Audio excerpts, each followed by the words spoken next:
తండ్రి మాటకి ఎప్పుడూ ఎదురు చెప్పకుండా ఉండటమేట పిల్లల లక్షణం. రెండోది ఏమిటన్నారు, ప్రత్యర్థిం భూరి భోజనాత్. తండ్రి వెళ్ళిపోయిన తర్వాత పెద్దగా శక్తి లేకపోతే వాడికి ఎంత శక్తి ఉంటే అంత శక్తిలో నలుగురిని పిలిచి అన్నం పెట్టాలి.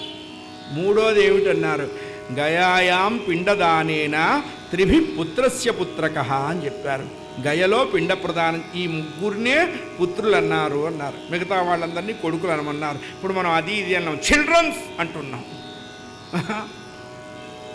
అంతే, ఏం చేస్తాం?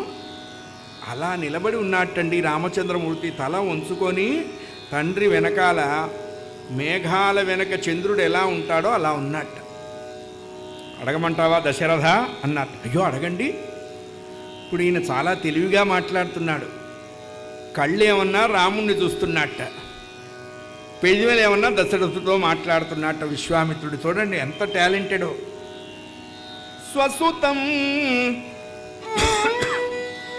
రాజశార్దూలం రామం సత్యపరాక్రమం కాకపక్షధరం స్వసుతం, నీ పుత్రుడు కావాలి అన్నాడు. ముసలాయనకి కాళ్ళ కింద భూమి గదిలింది. అమ్మో, పొరపాటుగా ప్రామిస్ చేశాను, నా ఇంటికే ఎసరు పెడతాననుకోలేదు. వెంటనే సుమంత్రుడిని అడిగాట, సుమంత్ర కాసిన మంచినీళ్ళు ఇస్తావా అని. కాసినేమిటి, కుండడిస్తా తాగండి అన్నారు. తాగి సంభాళించుకున్నాడు. మాకు నలుగురు కదా, ఎవరు కావాలంటున్నారు.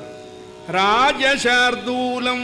రాజశార్దూలం అంటే రాజులలో పెద్ద పులి వంటి వాడు కావాలి. అయ్యా మా ఇంట్లో అన్నీ శార్దూలాలే, మార్జాలాలు పుట్టలేదు. అమ్మ వీడేమిట్రా, నేను అడిగిన ప్రతిదానికి కౌంటర్ ఇస్తున్నాడు. రామం, ఎందుకు ఆయనని రాముడు అన్నాడంటే అందరిలోనూ ఉండేవాడు, మనందరినీ తనలో ఉంచుకునేవాడు, అందుకే ఆయనకి రాముడు అన్నారు. రమయతీతి రామ రమంతే సర్వజనా గుణై ఇతి రామ. చూడండి, 24వ మహాయుగంలో పుట్టిన రాముడు ఇప్పటికి కూడా మన ఇళ్లల్లోనే ఉన్నాడండి. శ్రీరామనవమి అంటే పెద్దగా చేయకపోయినా గుప్పెడు పెసరపప్పు నానేసి ఒక చిన్న పానకం పెట్టి దేవుడి ఫోటోకి దండం నైవేద్యం పెడతాం. ఎందుకంటే వాడు మన ఇంట్లో పిల్లాడు. వెనకట్లో 15 పైసలు ఉండేది పోస్ట్ కార్డు, దాని మీద శ్రీరామ అని రాసి ఉత్తరం రాసేవాళ్ళం మనం. చివరికి దొంగతనం చేసిన వాడిని బోన్లో నిల్చోబెట్టి న్యాయమూర్తి అడుగుతాడు, ఎరా దొంగతనం చేశావా అని. రామ రామ నేను ఎరగనండి. అక్కడ కూడా వాడు రాముని మాట్లాడుతున్నాడండి.